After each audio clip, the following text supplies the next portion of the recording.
মুআজ্জাজ মুহতারাম, ন্যায় বিচার, আল আদল ওয়াল ইনসাফ, ন্যায় বিচার এবং ইনসাফ, এটা আমাদের এমন একটা গুণাবলী যেটা প্রত্যেকের মধ্যে মাস্ট থাকতেই হবে। অ্যাজ এ মুসলিম হিসাবে, মুমিন হিসাবে তার অন্যতম গুণাবলী হবে তিনি একজন সৎ, নিষ্ঠাবান, ন্যায় বিচারক, ইনসাফ ভিত্তিক তিনি মানুষ হবে। এই ন্যায় বিচারটা কোত্থেকে উঠে আসবে? ব্যক্তিগতভাবে। প্রথমত আমার ব্যক্তির ভিতরে কতটুকু ন্যায় বিচার আছে, আমি কতটুকু ন্যায় নীতি সম্পন্ন মানুষ হলাম। তারপর দ্বিতীয় হচ্ছে ব্যক্তিগত থেকে, এরপর হচ্ছে পারিবারিক। পরিবারের মধ্যে পরিবারের মানুষরা কতটুকু ইনসাফ ভিত্তিক, কতটুকু পরিবারের প্রতি একে অপরকে ন্যায় বিচার করে, ইনসাফ করে, ন্যায় নীতি আছে। পারিবারিক পর্যায় থেকে এরপর হচ্ছে সামাজিক পর্যায়। যারা সমাজ পরিচালনা করে, যারা সমাজের নীতি নির্ধারক, যারা সমাজের মধ্যে বিচার কার্য সম্পাদন করে, তারা কতটুকু ন্যায় বিচারক, তাদের ভিতরে কতটুকু ন্যায় রয়েছে, কতটুকু নিষ্ঠাবান তারা, ইনসাফের সাথে কতটুকু তারা বিচার কার্য সম্পাদন করে। সামাজিক শেষ, এরপর রাষ্ট্রীয় পর্যায়। রাষ্ট্রীয় পর্যায়ের যারা রাষ্ট্র পরিচালনা করবেন, এমপি বলেন, মন্ত্রী বলেন, প্রধানমন্ত্রী বলেন, যারা থাকবেন, তারা এই রাষ্ট্রটাকে এমপি মন্ত্রী, যে যে সেক্টরের এমপি এবং মন্ত্রী হিসেবে নির্বাচিত হয়েছেন, ওই এলাকার মানুষের প্রতি তিনি কতটুকু নিষ্ঠাবান, ন্যায়ের সাথে, নীতির সাথে কতটুকু তার কথা এবং কাজগুলো সম্পাদন করতেছেন। এরপর যখন রাষ্ট্রীয় পর্যায়ে সম্পাদিত হয়ে যাবে, এরপর হচ্ছে আন্তর্জাতিক পর্যায়ে। আন্তর্জাতিকভাবে যারা দায়িত্বশীল, তারা কতটুকু ন্যায় বিচারক, ন্যায় পরায়ণ, কতটুকু তারা আন্তর্জাতিক যে যোগাযোগ ব্যবস্থা আছে, সব ব্যবস্থাপনা তারা ন্যায়ের সাথে করতেছে কিনা, ইনসাফের সাথে করতেছে কিনা। এইভাবে প্রত্যেক থেকে, ব্যক্তিগত থেকে আন্তর্জাতিক পর্যায়ে ন্যায় বিচার, একজন থেকে আন্তর্জাতিক পর্যায়ে প্রত্যেককে, প্রত্যেক দায়িত্বশীলকে, প্রত্যেক মানুষকে একজন নিষ্ঠাবান, একজন নীতিপরায়ণ, ন্যায়পরায়ণ, দায়িত্বশীল ব্যক্তি হতে হবে। মুআজ্জাজ মুহতারাম, ইসলামে ন্যায় বিচারের গুরুত্ব অপরিসীম, কিন্তু দুঃখের বিষয় বর্তমান বিচার ব্যবস্থা ন্যায় নীতিহীন। বর্তমানে সমাজের মধ্যে ন্যায় বিচার পাওয়া অত্যন্ত দুষ্কর। সমাজ ও দেশের শান্তি শৃঙ্খলা বজায় রাখতে হলে ন্যায় বিচারের কোনো বিকল্প নেই। বিশ্বজুড়ে আমরা যদি চারদিকে তাকাই, শুধু অস্থিরতা বৃদ্ধি পাচ্ছে। কেন? এর মূল কারণ হচ্ছে ন্যায় বিচারের অভাব। দেখা যায় অনেক ক্ষেত্রে বড় ধরনের যে অপরাধগুলো সংঘটিত হয়, বড় বড় অপরাধ করার পরেও বড় বড় অপরাধীরা তারা শাস্তি থেকে মুক্তি পেয়ে যাচ্ছে।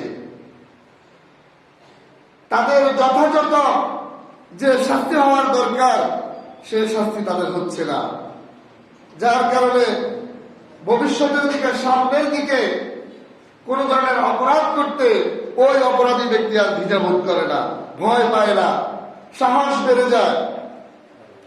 অথচ কোরআনের শিক্ষা হচ্ছে কি, কোরআন কি বলছে, আল্লাহ রাসূলের সুন্নাহ কি বলছে, সেদিকে আমাদের কোনো খোঁজ খবর নেই।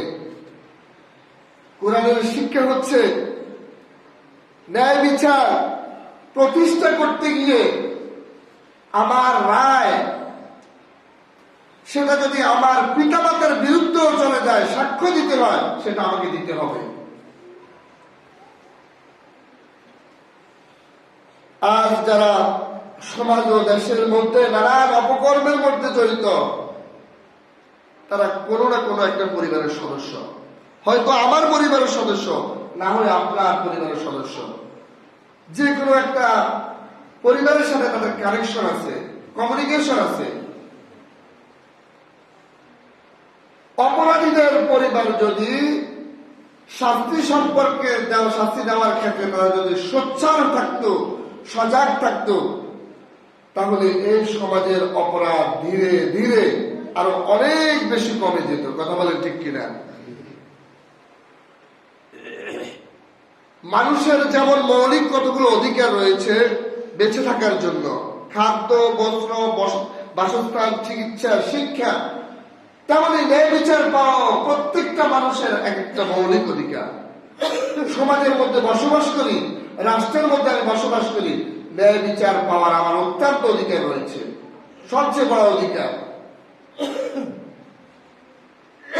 কিন্তু সমাজে যত অন্যায় অনাচার হচ্ছে এর মূলে রয়েছে ন্যায় বিচারহীনতা। যারা গরিব দুঃখী, সমাজের মধ্যে যাদের মূল্য নাই, মূল্যহীন, তাদের বিচার কার্য তো সম্পাদিত হয় না। বিচারকদের কাছে হাঁটতে হাঁটতে জুতা ক্ষয় হয়ে যায়, কিন্তু তারা বিচার পায় না। সমাজের মধ্যে ধনাঢ্য ব্যক্তি যারা, সমাজের মধ্যে যারা ধনী বিত্তবান যারা, তারা বলার আগে তাদের সব কিছু তাদের পক্ষে চলে যায়। কিন্তু কেন? সমাজের মধ্যে ন্যায় বিচার পাওয়া প্রত্যেকের অধিকার রয়েছে। যখন একটা সমাজের সবাই ন্যায় বিচারক হয়ে যাবে, প্রত্যেকটা পরিবার, প্রত্যেকটা মানুষ ন্যায় বিচার পাবে, তখন আল্লাহ তাআলা ওই সমাজের উপর রহমত নাযিল করেন। পড়েন সুবহানাল্লাহ। ন্যায় বিচার প্রতিষ্ঠার ক্ষেত্রে আল্লাহ তাআলা একবার না দুইবার, বারবার তাগিদ দিয়েছেন মুমিনদেরকে। শুধু তাই না, যুগে যুগে অসংখ্য নবী রাসূল তিনি প্রেরণ করেছেন, শুধুমাত্র এটাই বলেছেন যে তোমরা ন্যায় বিচার প্রতিষ্ঠা করো, তোমরা ইনসাফকারী হও, মানুষদেরকে তোমরা ন্যায় বিচারের শিক্ষা প্রদান করো। মুআজ্জিজ মুহতারাম, পবিত্র কালামুল্লাহ শরীফে সূরা মাইদার ৮ নম্বর আয়াতে রব্বুল আলামিন বলেন, ইয়া আইয়ুহাল্লাযীনা আমানু কুনু কাওয়ামিনা লিল্লাহি শুহাদা'a বিল কিসত ওয়া লা ইয়াজরিমান্নাকুম শানাআনু কওমিন আলা আল্লা তা'দিলু i'দিলু হুয়া আকরাবু লিত-তাকওয়া ওয়াত্তাকুল্লাহা ইন্নাল্লাহা খাবীরুম বিমা তা'মালুন।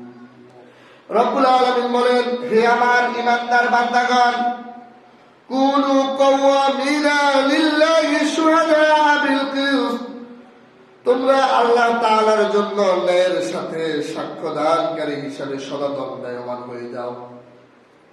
সাক্ষ্য প্রদান করবা, সাক্ষী হিসাবে হবা, আল্লাহ তাআলার জন্য ন্যায়ের সাথে সাক্ষী প্রদান করা। একজন সাক্ষী প্রদান হিসাবে তুমি ন্যায়ের সাথে আল্লাহ তাআলার জন্য দাঁড়িয়ে যাও। কোন কওমের, কোন গোত্রের, কোন সম্প্রদায়ের প্রতি শত্রুতা যেন তোমাকে কোনোভাবে প্ররোচিত না করে। এই দিনও ন্যায় বিচারের সাথে, ইনসাফের সাথে বিচার কার্য সম্পাদন করো। কারণ ন্যায় বিচার করা, ইনসাফ করা, ন্যায় পরায়ণতা হচ্ছে তাকওয়ার নিকটবর্তী, আল্লাহ তাআলার ভয়ের নিকটবর্তী। তুমি যদি সুবিচার করো, তুমি যদি একজন ন্যায় বিচারক হও, তাহলে রব্বুল আলামিন তোমার অন্তরের ভিতরে আল্লাহ তাআলার ভয় সৃষ্টি করে দিবেন। সুবহানাল্লাহ। তাকওয়াবান ব্যক্তি কেমন? তাকওয়াবান শুধু সমাজের মধ্যে, দেশের মধ্যে, মানুষের মধ্যে সম্মানিত ব্যক্তি নয়, যার ভিতরে আল্লাহর ভয় আছে, যে তাকওয়াবান ব্যক্তি। রব্বুল আলামিন বলেন, ইন্না আকরামাকুম ইনদাল্লাহি আতকাকুম, তোমাদের মধ্যে যার ভিতরে আল্লাহ তাআলার ভয় আছে, যে ব্যক্তি আল্লাহ তাআলাকে ভয় করে, আল্লাহ পাক রব্বুল আলামিন ওই বান্দাকে সবচেয়ে বেশি সম্মানিত করেন। সুবহানাল্লাহ। আল্লাহ তাআলার দরবারে সবচেয়ে সম্মানিত ব্যক্তি হচ্ছে ওই ব্যক্তি যে সবচেয়ে তাকওয়াবান। সুতরাং এই আয়াত যখন নাযিল হয়েছে, এই আয়াতের দ্বারা যখন আল্লাহর হাবিব তার উম্মতদেরকে বাণীগুলো শোনাচ্ছে, কোনোভাবে তোমরা যেন কারোর মধ্যে শত্রুতা পোষণ না করো, বিদ্বেষ পোষণ না করো, ইনসাফের সাথে, ন্যায়ের সাথে বিচার কার্য সম্পাদন করো। আল্লাহ তাআলাকে ভয় করো, কারণ তোমরা যা কিছু করো তোমাদের সকল আমল সম্পর্কে আল্লাহ পাক রব্বুল আলামিন অবগত আছেন। সুবহানাল্লাহ। মুআজ্জাজ মুহতারাম হাজিরিন, আমি আপনি ঘুম থেকে ওঠা থেকে রাত্রি ঘুমানো পর্যন্ত যা কিছুই করি সবকিছু আল্লাহ পাক রব্বুল আলামিন নজরদারি করছেন। ভালো করছি না মন্দ করছি, ন্যায় নীতি আমার ভিতরে কতটুকু আছে, বিচার করতে গিয়েছি আমি হক কথা বলেছি কি বলে নাই, সাক্ষী দিতে গিয়েছি আমি কি সঠিক সাক্ষ্য প্রদান করেছি কি করে নাই, সকল কিছু আমার রব কিন্তু দেখতেছেন, জানছেন, শুনছেন। এই জন্য বলা হয়েছে ওয়াত্তাকুল্লাহ, আল্লাহ তাআলাকে ভয় করো। দুনিয়ার জমিনে তুমি যদি মিথ্যা সাক্ষ্য দিয়ে মানুষকে ফাঁসিয়ে দিতে পারো, আখিরাতের মাঠে হাসরের ময়দানে কিন্তু আল্লাহ পাকের থেকে তুমি ছাড় পাবে না। এই আয়াত যখন নাযিল হয়েছে, আয়াতের বাণী যখন পাঠ করে শোনানো হচ্ছে, হযরত ওমর ফারুক রাদিয়াল্লাহু তাআলা আনহু, তিনি ছিলেন অর্ধ পৃথিবীর শাসক। তিনি কাজী শুরা নামে একটি আদেশ লিখে পাঠিয়েছেন। যারা বিচার কার্য সম্পাদন করবে, যারা বিচারক হবে, তাদের উদ্দেশ্যে তিনি একটা পত্র লিখলেন এবং তাদের প্রত্যেকের কাছে পাঠিয়ে দিলেন, পৌঁছিয়ে দিলেন। সেখানে লেখা আছে বিচার সভায় দর কষাকষি করবে না, কারো সাথে বিবাদে লিপ্ত হবে না, কোন ধরনের ক্রয় বিক্রয় করবে না, রাগান্বিত অবস্থায় তুমি দুই ব্যক্তির মধ্যে বিচারের চূড়ান্ত রায় ঘোষণা করবে না। এই কথাগুলো, উপদেশগুলো লিখে তিনি প্রত্যেক বিচারকের হাতে হাতে গুলো পৌঁছিয়ে দিলেন। মুআজ্জাজ মুহতারাম, ইসলাম একটি শান্তির ধর্ম, প্রিয় ধর্ম। ইসলামের যে শিক্ষাগুলো রয়েছে সেগুলোর মধ্যে গুরুত্বপূর্ণ শিক্ষা হলো সমাজ ও দেশের মধ্যে ন্যায় বিচার প্রতিষ্ঠা করা। এটা সর্বোচ্চ উচ্চাঙ্গের।